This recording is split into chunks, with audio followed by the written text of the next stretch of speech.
welcome to the Early Late Night Live Show. I'm your host, KJ Traynor, and I'm joined here with Ryan David Johnson.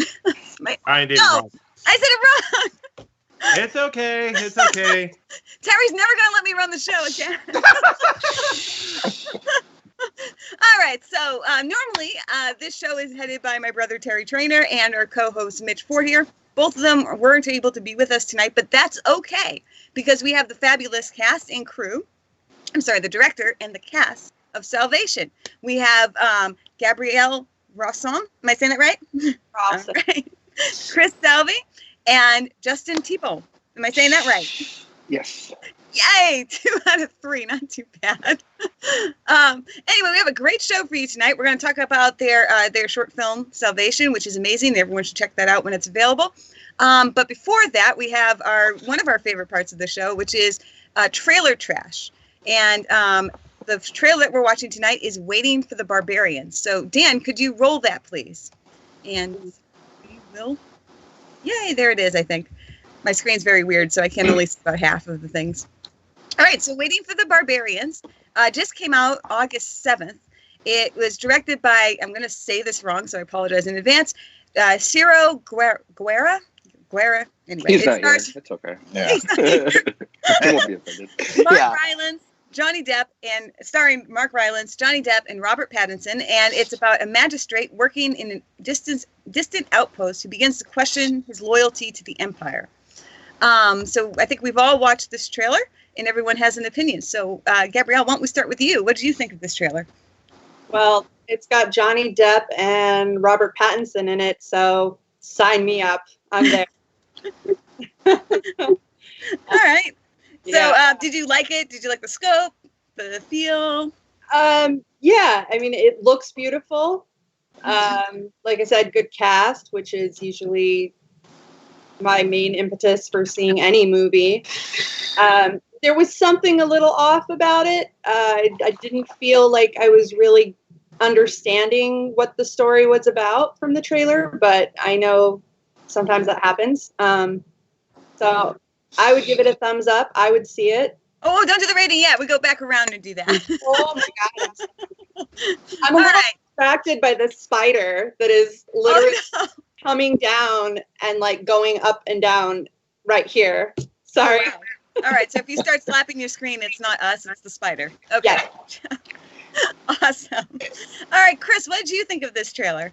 This trailer is trash. Literally. Someone had to say it. Yeah, it's bad, We're supposed man. to give our ratings later. Going up. I thought it was the thumbs up, thumbs down later.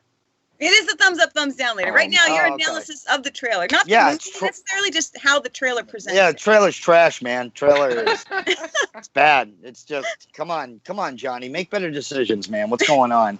He needs that Amber Heard money. That's why he's doing all this. That's what's going on here. But nah, I don't like it.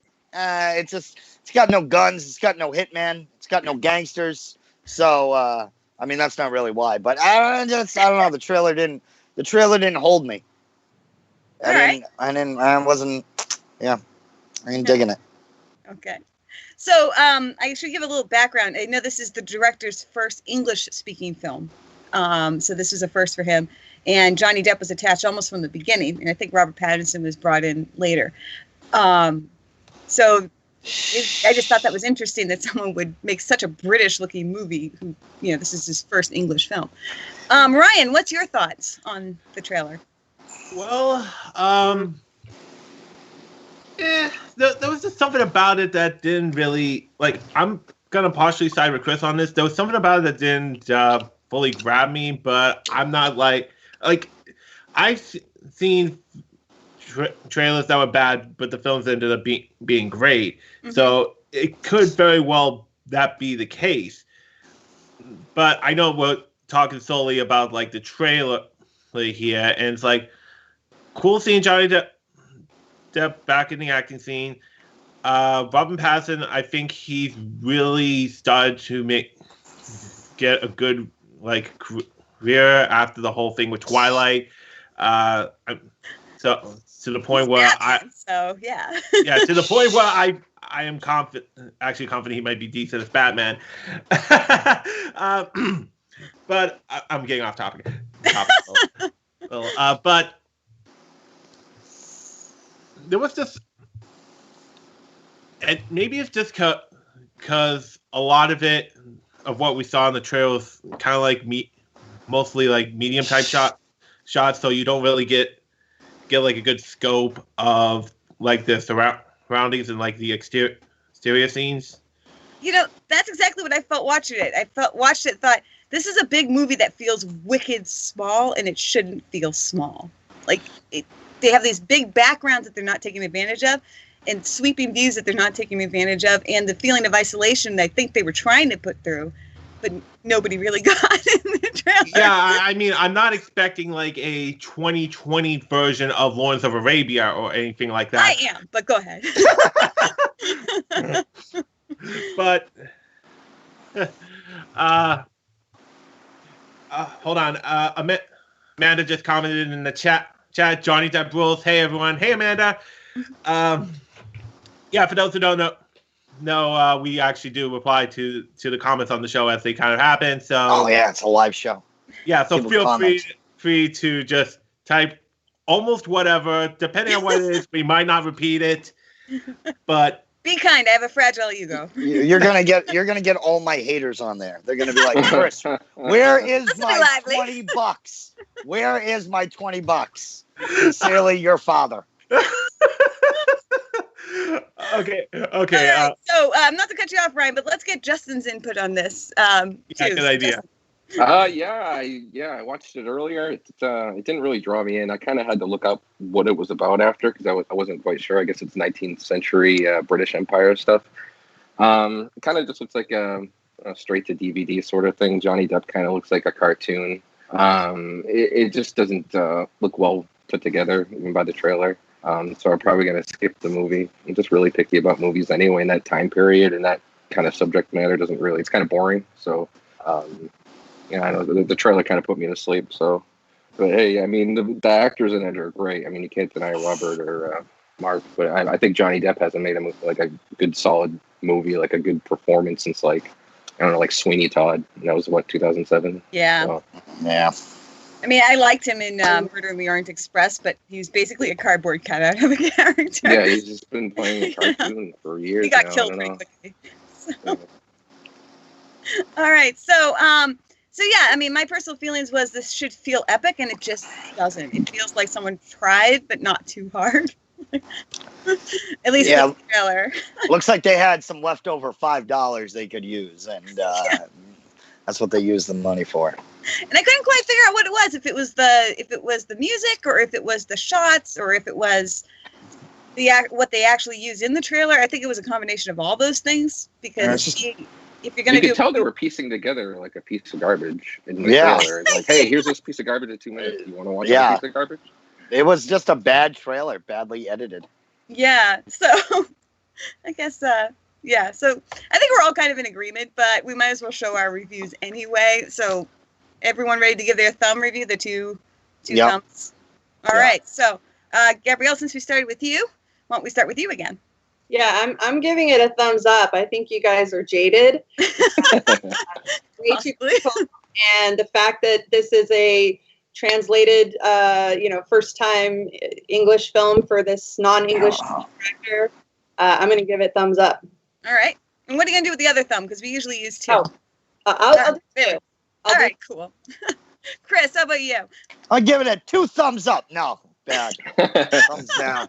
Thumbs down, man. Roger Ebert, thumbs down. Do not go see this movie. Do not go see this film. It's bad. Johnny, you can do better.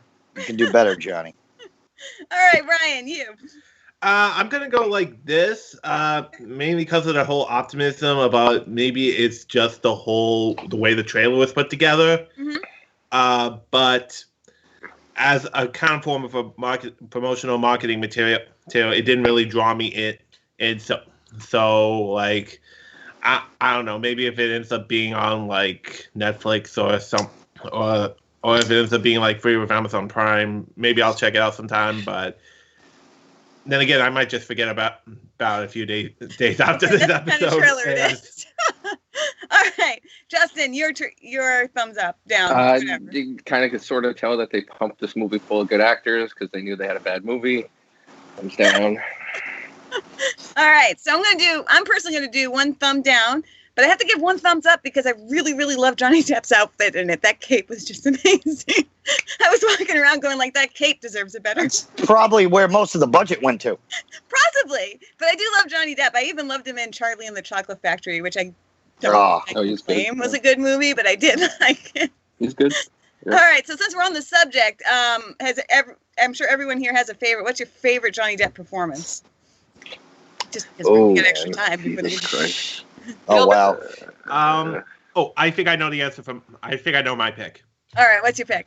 His portrayal of Edward D. Wood Jr. in Ed Wood. Okay. All right. Is that no, that's Edward Scissorhands I'm thinking of. Okay. Oh, that's a really good one, too. Yeah, man.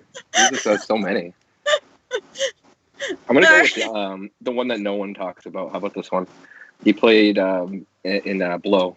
Yeah. He was really George good Young. in that. That movie was George good. Young. A lot of people don't like that movie. Oh, okay. I didn't know he was in that, so that's cool. All right, Chris or Gabby, which do you prefer? I'm gonna have to go with probably Donnie Brasco. Yeah, classic. Donnie Brasco, man, that's a great one. I quote that one all the time. So that's. That's classic. I already threw mine out. What's Eating Gilbert Grape? Oh yeah, that's another good one. That's a good one. Damn. I like old school Johnny. So I'm torn between two. I loved him as Ichabod Crane. Again, I'm not sure. I love that movie. Oh yeah, It Sleepy gave me Hollow. nightmares. Yeah, That's a good walking. That's a good walking movie. it is a good walking movie. But it's tied with Captain Jack Sparrow. I just loved him as Captain Jack Sparrow. Oh, yeah. The swagger, the eyeliner, the whole. He's good even in garbage. So it's not he him. is. It's garbage. It's the movies. It's the script. It is.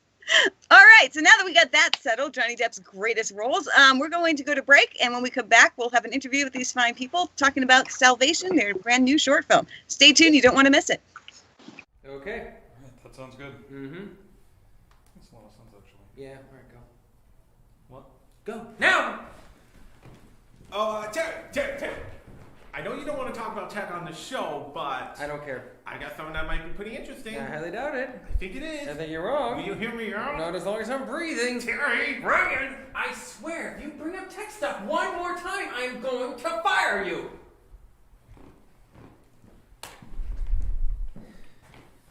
Man, that was tense. You okay? Yeah, I'm fine. I just need to talk with Terry about tech one more time. Hey, Terry, get my cat on the one I appreciate that.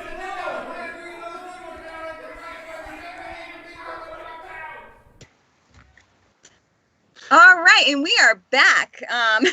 Ryan had his hand up. I don't know what that was about. I was like, I'm being like, and we are back. Welcome to the Early Late Night Live Show. Time for me to aimlessly and selfishly promote my website, ThorndykeProductions.com.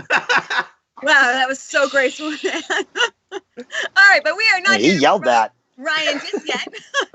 That'll come He later. yelled that. Right, I can't hear now. right now, we're here to talk about Salvation, which is a brand new short film. I think it's brand new. I'm not sure when it actually was put together. It came out this year. Okay, cool. So I had that right too. All right, and we have the director, Gabrielle Rosson, and the two stars, Chris Salvi and Justin Theroux. So, Tebow. Tebow, I'm so sorry. Tebow. It's okay. I am so sorry. I will get that by the end of the show. And it's Rosson. It's Gabrielle Rosson. Rosson? No, but Rosson. just stop. It's fine. Wow. That's all right. Anyway, so we have these fine people here who tolerate my inability to pronounce names correctly. And it's Salvi, by the way. No. All right. Now that we've got that settled. We love KJ. All right, guys. So tell me about Salvation. How did it come about?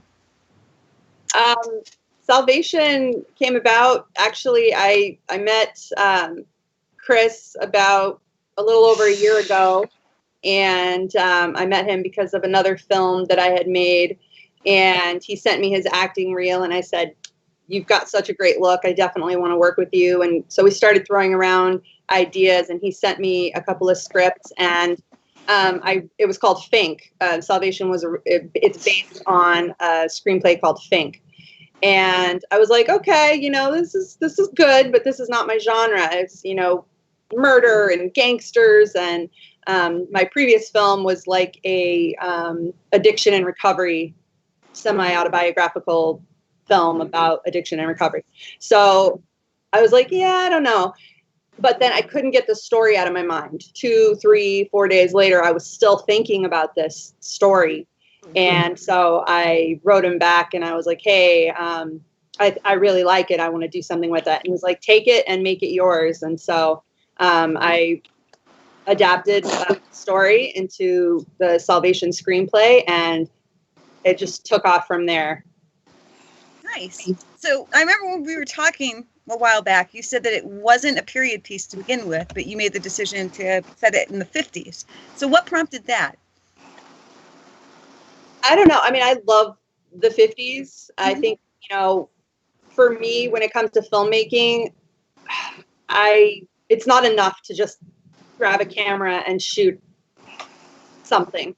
I want to elevate it somehow. And so for me, I felt like the story lent itself really well to the 50s, kind of that noir genre. You know, I thought this is a great opportunity to make like a daytime noir, and let's take it up a notch and let's really challenge ourselves here, and place it in the 50s and go from there. And it was an incredible learning opportunity. Turns out it's pretty challenging to make a period piece. If I would have known that, I probably wouldn't have done it. But I tried warning you. You didn't listen.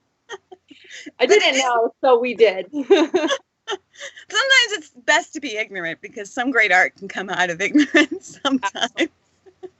But you guys really nailed the setting. So, but before we get into that, I wanted to talk about the leads, because we have you guys here. So we have Chris Salvi, who played, and we have Justin, who I won't say your last name anymore. But you guys played two gangsters who were once friends, but now find themselves like staring at each other from across a long way. What brought you guys to? I know, Chris, you wrote the play. So what inspired you to write this?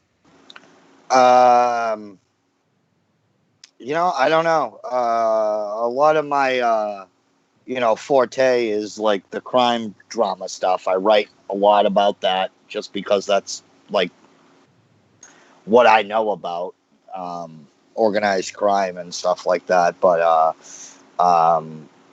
one big fear of mine is like betrayal, getting betrayed by a friend. And I don't know, I just thought that it would be an interesting story to have this, story kind of take place on a beach. This guy who, in the original draft, he's in witness protection, and, it's all about your past catching up with you, and I think we all have a little bit of a past, and I think we're all kind of worried about somebody finding out our deep, dark secret. And combine that with a friend finding out about it, and it's the friend that you betrayed, it sort of lends itself to be very overdramatic. And I thought that was perfect for a crime piece. It seemed like, I don't know, it just seemed like there'd be a good story there. But I came up, I mean, the image of two guys on a beach talking, that was really like the first thing that came to my mind. It was like, I write a lot by imagery, so I get images in my head and I go, okay, what's the story there? Two guys on a beach, one guy is strangling another guy. How does that happen? And so that's kind of where the idea came from, just in my own screwed up head. That's how I write too. I usually get a very strong image and I look back and think, okay, how did they get there? Who are these people? Why? Yeah. And it was a short story. It was a story I knew I could tell in like 10 pages or less. Okay. This guy is, he betrayed his gangster friend. He used to be a gangster. He's not a gangster anymore. And his gangster friend comes to see him. I mean, that's not really a story that needs to be a feature. That's true. Yeah. All right. So, Justin, you play one of these two men. What drew you to this part? I was kind of hooked on it right away. I kind of caught wind that they were doing a period piece, and I've always wanted to be in one. So, and I didn't know Gabby at the time, so I kind of just borderline stalked her. Just sent her messages. I'm like, hey, what? Um, basically, just say, hey, I'm an actor. Here's my reel. Please hire me. Please hire me. Because the role was already taken. The role was already taken by somebody else, so I wasn't going to get it. So I kind of, Chris kind of, did a little swaying and talking me. But I also had to. I read the script immediately, and I got in contact with Gabby, and I was like, I need to show you my notes. I have notes on this guy. And she's like, what? You have notes? You're not even hired. And there was like 3 or 4 pages of just stuff. I have ideas and all this stuff, and you won't be disappointed. And I was just hooked right from the beginning because I knew it was going to be good. And I've seen Gabby's work before, and I just wanted to be involved in some way. So I'm very fortunate to got the part that I got. I just want to note that the Early Late Night Live show does not recommend you stalk, directors parts. But that's an awesome story. But it's how you get roles. It's how you get work. I'm just saying we don't recommend it. I have to comment on that. I did not feel stalked in the slightest. But I do have to say that I was really impressed that he had notes. And that is something, for anyone who's watching, who's an actor, when you are given a script, don't just come back and say, I liked it. Mm-hmm. Do what Justin did and come back and start saying who you think the character is and maybe what they're feeling and why they're saying and doing the things they're doing, because that was what really sold Justin to me, was that I could tell he was not only a real actor who really knew how to do the work on a character, but he had already done it before he officially had the part. So that was just one step closer to me saying, I want you. Yeah, that's really super impressive, because I've cast a few movies myself, and I know that sometimes someone would walk in or they'd send you a reel, and you look at it and go like, I don't know, like whatever but when you talk to them, they give you some feedback on the part, and you're like, oh, okay, yeah, you connect. Okay, we'll make this work then because you understood. So that's awesome. So, okay, so you guys created these 2 parts, these 2 really strong characters. Justin and Chris, did you know each other before this project, or did you build that chemistry on set? No, I had no clue who he was. No. Me and Justin have known each other for, I don't know, how long has it been now? 10 years. 10 years, 10, 12 years. Met in acting class in college. Yeah. So was it tough killing your friend? No. He's died by my hand before. And vice versa. And he's killed me before too. Yeah. So he shot me, and I've shot him, and it's really funny too, because I've come to the realization there hasn't been a movie that I don't think we've done where we both haven't died or killed each other. Yeah. I sent him a really funny meme one time that said, I made a meme and it said that Justin Tebow exists, and then underneath it says Chris Salvi, too bad you have to die. So I gotta get on that writing one where we're like friends. Comedy. Yeah. Like a buddy comedy. Yeah, like a buddy movie. Time. That would be cool. Yeah. I think so. And then we shoot each other at the end. Now you go on the Blaze of Glory like Butch Cassidy and the Sundance Kid. That'd be good. That would be something. But no, yeah, he's great. I highly recommended him. I recommend him I knew I was working on this project. I don't know how I knew, but I knew that I was going to be working on this project. And I told Gabby, I said, you just have to work with this guy. You got to see this guy. He does everything. He's great. He does everything right. Yeah. And it was the beginning of a beautiful relationship. And the 3 of them. The chemistry is already there, it's sort of lightning in the bottle, so it's something you don't want to ignore either. So just really good chemistry. It's natural. Yeah, it really is. So I have to ask a few more different questions now. You had some really awesome cars in this film, like really sharp looking 1950s cars. Where did you get those, and how can I get them? You have to steal them like she did. Oh, that's it. Yeah. I'm such a new filmmaker. When people first started asking me where I found my cars, I was like, should I tell them? Like, maybe I shouldn't tell them because I want to keep this all to myself, Yeah. But my day job is I'm a reporter, and so I had a field assignment interviewing people from my local car club, and I chose the assignment because I wanted to scout for cars. So there was a little bit of a double reason for taking the assignment. And I saw, there were lots of beautiful 50s cars, but the main car that we ended up using, the kind of the car star of the film, was this, it happened to be there. And it was a one-of-a-kind car. It was its first car show. So I happened to see it at just the right moment. And the owner, Charles Venancio, he's just a really cool guy. He's done some modeling. So he was like, sure, I would love a chance to show this car off. So it was through the car show that I found all of the cars. And my experience with working with people at car shows is that, these people invest thousands and thousands and thousands of dollars into their vehicle. And, once a week or once a month, they go and they park it somewhere so people can ooh and ah at it. And these type of people love to show off their cars. And so, just asking nicely and maybe offering to pay for gas, it will get you far. And it does up the production value.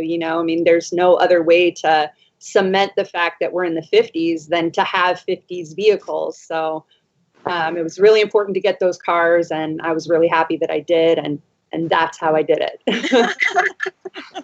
So good old fashioned be nice and ask. Yeah. Well, that's awesome. Well, I think we're just coming up on a break. Dan, if you want to roll the next break, when we come back, we'll talk more about Salvation and how they recreated the 50s. Stay tuned. You won't want to miss it.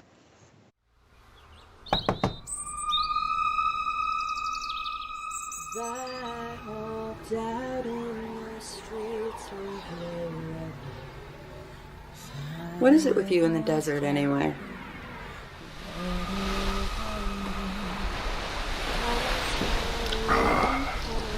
The only thing that can survive in the desert is the cactus. The rest are just sleeping with one eye open.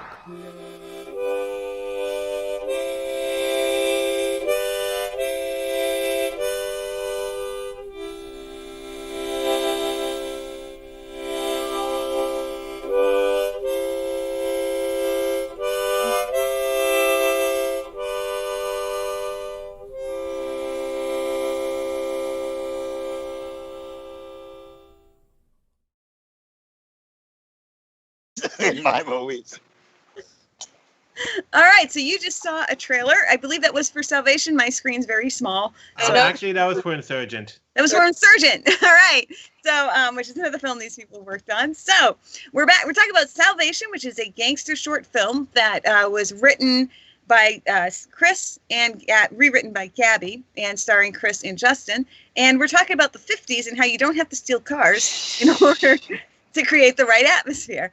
One of the parts I loved the most about the movie was actually the opening shot, because I felt like it just drew you in, and the set was just amazing, and the music was amazing. It just was really great. And I think you told me that you built that whole set. Is that right?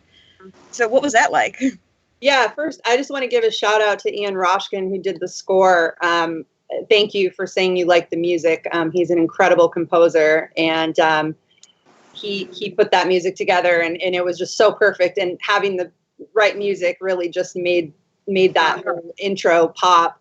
And then, that set was built at my work.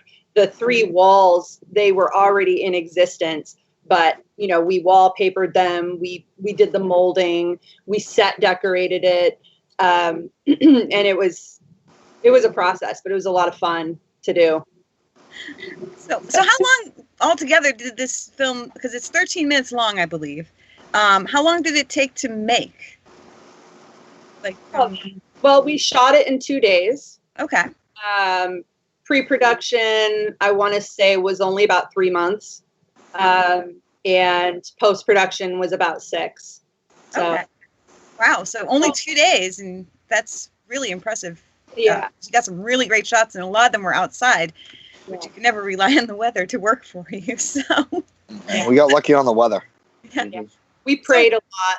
We did a lot of praying, a lot of looking up the Farmer's Almanac, my rain dances, all of it. We prayed to the Farmer's Almanac. That is so. The Farmer's Almanac still works. I don't know how they do it, but it still works. So, where was this shot? Was this in Massachusetts? Yep, it was shot on Cape Cod. The interior scenes were shot at my work in Dennisport at the Cape Cod Community Media Center. Shout out to public access television stations. And the exterior scenes were shot at Craigsville Beach, which is in Hyannis, Massachusetts. So on Cape Cod. Oh, okay. Cool. So how cold was that water that you guys were fighting in? It was cold, wasn't it? It was freezing. It was really freezing. cold. Yeah, it was. Oh, Justin, why don't you tell them how you didn't tell me you didn't know how to swim? Oh, I also kept that from her so I could get the part too. I didn't tell her until probably like a day before. No, you And I was like, maybe like 2 days, pretty much a day out. I don't remember. I said, well, I was just gonna go for it. And I haven't actually been in a pool, the ocean, any sort of body of water at all, a bathtub, in like I don't know years, like 5-10 years. So it was definitely a challenge, but I just went for it. So did you go above knee height, or I think you go? Yeah, she had me go all the way in. I mean, a lot of the shots we couldn't use because I couldn't hold my breath for too long. But yeah, she had me face down in the water, try to get as much in the water as we could. That's devotion. But it was just, it's the ocean, so it's hard to, stay balanced in there, try to get the exact shot she wants, and trying to like hold my breath. Again, I haven't been in water in a long time, so I think it worked out okay though. And you didn't get eaten by a shark, so that's good. I didn't die. She thought I had died. Yeah, we have to release the blooper reel where I'm like screaming because I think he's drowned. Yeah, we couldn't hear her. We're like, what is she saying? As I'm strangling him. What is she saying? Can you hear her? Because the waves crashing on the ocean and everything. Yeah. Well, you have to freak the director out at least once on set. Yeah. Passage. All right, so you have this really awesome diner scene, where you guys menace a waitress and all this cool stuff. Where is that diner? It looked really good. So that's the Mill Pond Diner in Bourne, Massachusetts. That's actually where they filmed Ted 2. There's a scene from Ted 2 where they filmed in that diner. It's a historic diner. It's very, very old, authentic, like a historic landmark. Okay. We tried to find the table where Mark Wahlberg sat at Ted 2. Remember, Justin? I think we sat at it. Did we sit at it? Is that the table? All right. I think it worked out, yeah. They got to put a plaque there. Chris and Justin sat here, not Mark Wahlberg. Who's Mark Wahlberg, anyway? That's right. They'll be saying Mark Salvi. What? But shout out to Darby Lyons Jr., who's another filmmaker, because he came by my office one day when I was freaking out. I was like, oh my God, I got to find a location. And he was like, oh, go to the Mill Ponds Diner. And so he knew about it. I had never been there. And we went up there, and the food isn't half bad either. And it's a pretty cool spot. We were lucky to get it. Yeah. Awesome. Did you have to film like really early in the morning or something like that to get it while it was free, or was that something that they just set aside the time for you? They closed at like 2 p.m.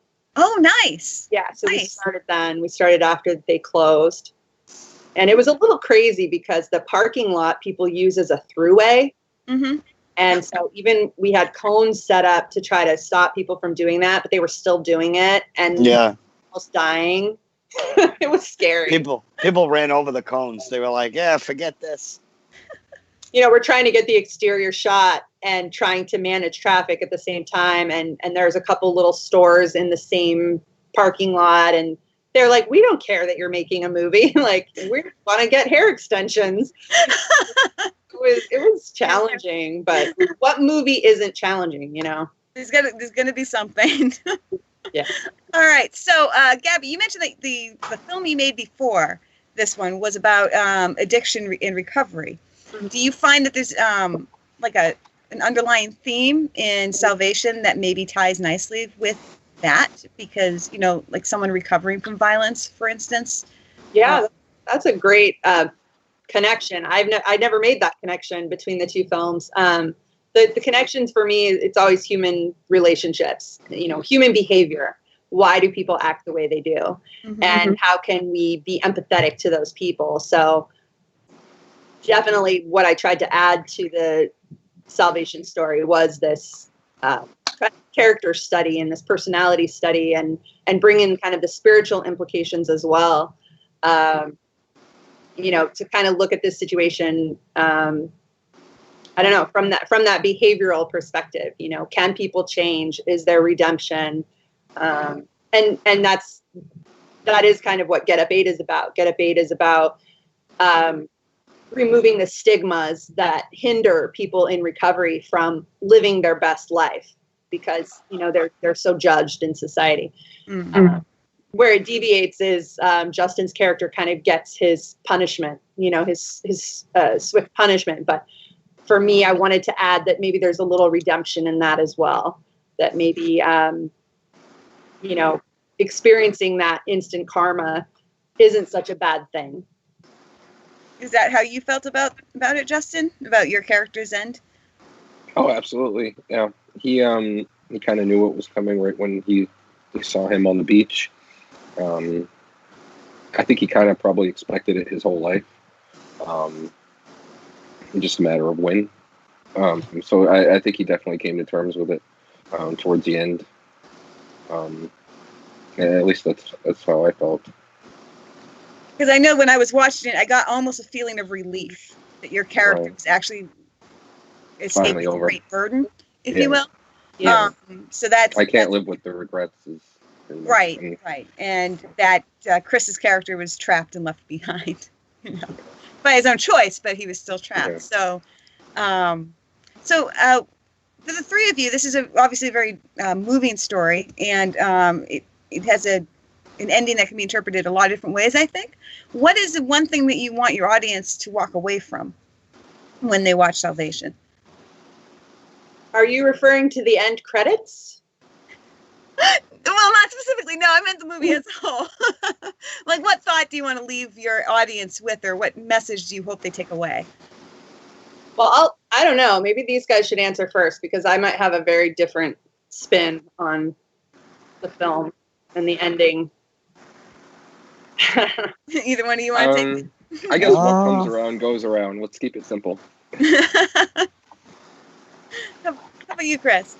Yeah, I don't know. I mean, I'd agree with that. I mean, it's your past is going to catch up to you no matter what. You know what I mean? It's sort of like live by the sword, die by the sword type of deal. Santa was a gangster at one point, but it's not so much the fact that he was a gangster that condemns him. It's the fact that he became a rat. So he chose a life that he believed in at one point by becoming a gangster, and quickly followed that up by betraying a code. So, because he betrayed that code, he had to die. Mm-hmm. And it's sort of like if he never got involved in that life to begin with, he never would have ratted probably. So, you pay for your sins that way. Yeah, that makes any sense. I definitely think the point is that not everyone is cut out for the life. Santo clearly wasn't cut out for that game, whereas Salvatore, thrives in it. And you mentioned the ending, and so I think I do want to kind of talk a little bit about that, because, I could have ended it right after the conclusion between these two men. Mm-hmm. I really wanted to add all of that other stuff at the end, because I didn't want people to, I wanted people to think, but I didn't want people to be depressed and be like, okay, that's a low note, and now I have to leave the theater. I wanted people to leave on a high note. Okay. And I also wanted to incorporate sexuality, because, there's that famous saying, all you need for a movie is a girl and a gun. And, I like this idea that, we're giving all of it to you, murder, sex, redemption. And I really tried to do that. So I wanted people to be stimulated in a lot of ways, if that makes sense. Yeah, that does. And I appreciate that, not leaving on a low note. I always try to make sure that when we do movies, we leave them something happy to think about, as well as whatever Right. main point is. So, all right. So my last movie-based question is, what was the coolest or most fun or funniest thing that happened on the set? Like, what part did you like doing the most because, it was just so cool? Was it driving the car? Was it swagging around like a gangster? Like, what really got you going for this? I think the stuff off camera, really, because it was 2 days. It was just straight through. I went right down to the Cape. I stayed at Gabby's house, so it was just a real close-knit group. She has a really nice crew. She fed me. We went out to places. We partied. And we kept it as light as possible. But when we were on set and shooting, it was probably about as serious as it could be. So I think just the experience with the cast and the crew was probably my favorite. Everybody's so funny and kind. That's awesome. That sounds like a really great set to work on. So you hear a lot of stories about sets where it's kind of chaotic and or everyone hates each other by the time they leave. There was that too. Yeah. Oh yeah. No, yeah. Okay. We all don't like each other now. Yeah, I know that's what brought you all here today. that's right. That's why we're social distancing from each other, not because of COVID, but because we don't like each other. I agree with Justin. It was, on camera, it was all seriousness and business, and off camera, there was real camaraderie. And I got to give a huge shout out to the crew, our DP, Manx Magyar, Taiki, we call him, Isabel Kaplan, Chris Letta, our photographer, Melanie Marhefka. I'm probably leaving people out, but our crew, Jeff Bassett, who did the coloring. I mean, everybody that was involved in this film, I consider them family. And so, we all do this as a labor of love. Like, none of us make any money, really. I mean, if anybody does get money, it's such a small amount. Like, it doesn't even count. So for me, if you're going to do this, you should like the people you're doing it with, and you should have fun, and you should care for them like family. And so I'm really glad to hear Justin say that off screen was one of his favorite parts, because I feel the same way. That's really awesome. So, all right, Chris, from you, and then we got to go to break again. What was your favorite part of making this movie? So keep it quick, mofo. Yeah, off screen, just to hanging out off screen. I don't know. I enjoyed the whole thing. The whole thing? The whole But thing. you're still in The whole character and in costume right now. I enjoyed. No, it's hanging out. That one's great. This is a black suit. This is. Sorry. Yeah. Chris got That to was smoke great. incessantly. That was his favorite part. Yeah, I got to smoke Lucky Strike cigarettes. That's Nice. I got to get Lucky Strike cigarettes for free from Gabby. So that's my favorite. Just the whole time. He got me hooked on cigarettes. Yeah, I did. No. That movie? Lucky Strikes That got movie us alone. through the war. It got us through the war. So Like, we You got did stuff make your together, man. duty. It helps build America. So, that's yeah. right. It helped build America. Cigarettes. Smoke them if you got them.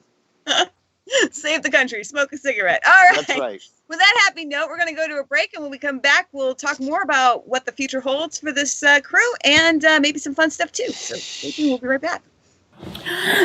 No! Again. What's going on? Well, we're trying to film a promo for an early late night live show, but Facebook Live keeps kicking us off. Technical difficulties. Tell me about it. Oh, okay. All right, here we go. All right. It's the early late night live. Let's see again. What are you trying to say? Well, that people should watch the show because we have so much fun, talk entertainment news and, things like that. And, of course, my segment. Yeah. I swear, Facebook hates us. Hey, maybe if we do this. Ooh. Oh. Whoops. Accidental selfie. Yeah. Okay. Look. Let me. I got it. No. You apparently don't. No, I do. You don't actually know what you're doing. It's all right? my phone. Yeah. No. Listen. Let me do it. Let me do it. guys. You're acting like such a girl. Oh my gosh, you Guys, what? We're live. Hey. Join us Wednesday night, 7 p.m. Exeter Channel 98. And on YouTube when it works. And we'll talk entertainment news and trash some trailers. And then, of course, we've got my segment.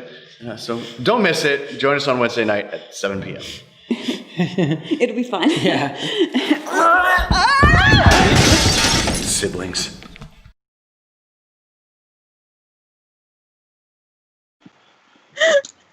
All right, and we are back with the cast and the director from Salvation and Ryan of Thorndike Productions. Go ahead, Ryan. Give a plug for Thorndike Productions here. Right. So Thorndike Productions is my production company where I do wedding videography and films, and I also have a blog. I'll be including a link to my website, Thorndike Productions, in the group chat. Not in the group. Well, yeah, in the chat. So if you want to check it out, see what I'm capable of, you'll be able to. All right, there you have it. Thorndike Productions, if you have a wedding coming up, a socially distanced wedding, of course, call Ryan. He can do a great job for you. All right, so now that we've got that plug done, what I asked the crew in the during the break was, what movie, if you could have any budget you want and any cast you want, what movie would you remake and why would you remake it? We just discussed, me and Chris, that it was impossible to remake Columbo because that's... It is. Yeah, it's just... Piece of work. Piece of work. Piece of art. Shouldn't. You hear that, Hollywood? Don't touch it. I'm looking for the dark origin story of Columbo. I think that will be fun. Oh, God, no. Oh, no. Or he's like a murderer. He like goes around. He's like a corrupt... Exactly. Secretly a druggie or something like that. He's a corrupt cop, does cocaine. Just one more bump. That would be amazing, but for all the wrong reasons. Yeah. So does any of you have a movie in mind that you watch and you think, oh man, I could do so much better, or I would really like to remake this classic movie because I pulled this angle from it? Or it could be a TV show. Does anybody want to start? I feel like anything I say... Sorry, go ahead, Brian. No, you go ahead. I can wait. No, I was just going to say, I feel like anything I say, I'm going to regret later because I'm going to remember something later. Later I'll be like, oh, this is what I should have said. Every movie is just, rushing into my brain. But the first one that popped into my head was Some Like It Hot. Yes. So gender bending, Jack Lemmon. I love that movie. I love musicals. And I've always wanted to make one. So, and that's not really a musical, but it kind of is because there's singing in it. Totally make it a musical too. Yeah, and I feel like, I don't know, I feel like that movie could be remade. But again, I know I'm going to regret my answer later. So, well, if we come up with a different one, let me know. That would be fun to do. I would be so intimidated trying to recapture or do better than the chemistry that they had. That is such a fun movie. It makes me laugh every single time. A great opportunity for the male actors to show their diversity, but I don't think you could do a better job than the original, but the best I could come up with on short notice. That's good though. That's good. All right, Ryan, you had one, I think. Technically, I have two. Oh no! If you say Michael Lawrence, I swear. I wasn't going to actually. Both of these are kind of like B films from the 50s, 60s era. Okay. And I know I told you about one of them, KJ. One I want to try to remake to make it more kind of like obvious ripoff of Lord of the Rings would be Santa Claus Conquers the Martians. Oh my gosh. Yeah. Oh, Chris knows what I'm talking about. Yeah, that's a goodie. Yeah, that's a goodie. That film is so ridiculous that I'm just like, how could I one-up it? Oh, I know. Make it more epic fantasy. and the other one I had in mind, and this was, I kind of came up with this idea back when I was working third shift at Market Basket, cleaning floors overnight. Bad ideas come with when you're working third shift and you're 100% by yourself for like 8 hours straight. I started thinking about possibly wanting to do a musical remake of a B film from the 50s, and the one I ultimately decided on was Ride of the Monster. Oh. That sounds epic. All right. So would it be a rock, like opera type thing, or would it be Broadway type, or rap? Rock monster. That I'm still having to try to figure out because I don't know the first thing about writing music. Okay, yeah. So that would be important in a musical. So yeah. Wow. All right, Justin or Chris, what would you remake if you could have the budget, the talent, whatever? Nothing's coming into my head except 80s movies, and I don't know why. I'm getting like clues popping up in my head. You guys remember Adventures in Babysitting? That's coming into my head. Yeah. Like, why not any of those? Fletch? Let's just remake one of those. That'd be fun. Yeah. Just for the heck of it, just because you love them, and they could probably get some really good talent in there. I think they actually are remaking Fletch. Oh, no way. So I think they are. I think they are with Bill Hader. Oh, there you go.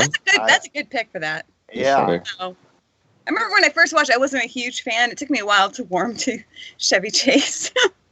Takes anybody a while to warm up to Chevy Chase. He doesn't even warm up to himself. Very clammy handshake. Yeah. Oh, really? Yeah, he's got the ham shake. But that's a story for another day. All right, Chris, how about you? What would you remake or make if you had the budget of your dreams? Oh man. Well, you know what? There's a 1961 kind of independent gangster movie called Blast of Silence that I recently wrote up a script, which is kind of my remake, kind of a little bit. It's my adaptation. I think that could use a do-over. Very low budget film, filmed with only like $20,000, kind of disappeared into the atmosphere. Nobody really knows about it. And another film that I would probably maybe try to take a crack at is either The Spy Who Came In From the Cold or In a Lonely Place with Humphrey Bogart. But In a Lonely Place is so great in its own right. I wouldn't want to touch that because I'd probably screw it up. But yeah, probably Blast of Silence. Okay. Spy Who Came In From the Cold would be a good one for you. I could actually see you playing that part. Yeah, I mean, I would definitely want to direct something like that because that's a really good movie. But I feel like it could use an kind of an update now with the whole politics and that whole thing that could play a part in it or something like that. But yeah, those two movies. Wow, those are really good picks. So my two, I always have like this impossible list of movies. So I have two that I always talk about remaking. One of them is called Ivanhoe, and it's this big old Ivanhoe book. Yeah. I don't think it's ever been done right. I would totally redo it, but it would require having a British castle and soldiers and Robin Hood and all this crazy stuff. So to be more reasonable, I would probably pick this World War II movie starring Errol Flynn and Ronald Reagan, and it's about this bomber plane that's shot down. The bomber pilot. Yeah, it's like the whole plane comes down and almost all the crew survives, and they're caught behind enemy lines in Germany. So they decide they're going to try to get to the Allied side, and they decide to blow everything up as they're going because there's no way they're going to make it to the line anyway. And I just think that would be so much fun to do. Just a bunch of Americans across the line blowing Germans up. Sorry, Nazis. Yeah. So, and Germans. And Germans. But specifically, let's be politically correct here. Nazis.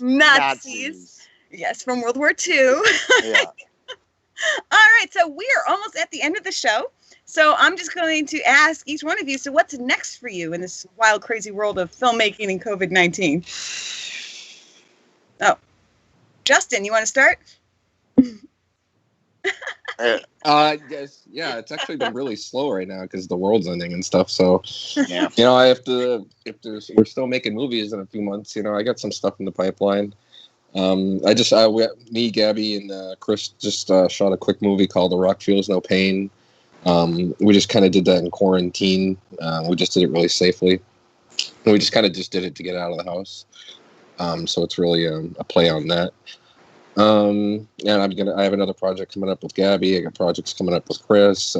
This guy Joe, Insurgent's coming out. I'm just trying to keep as busy as possible in my mind, as busy as possible. But just everything's kind of slow right now. It's COVID and the auditions and stuff. So hopefully it picks back up. That'd be awesome. So, all right, and Gabby, how about you? What's next? Well, right now I'm in pre-production for a film that I wrote called Dessert. Mm-hmm. It's a 1930s period piece. It's kind of a women's sexual liberation film. Feminism and all of that was kind of just starting to blossom during that period.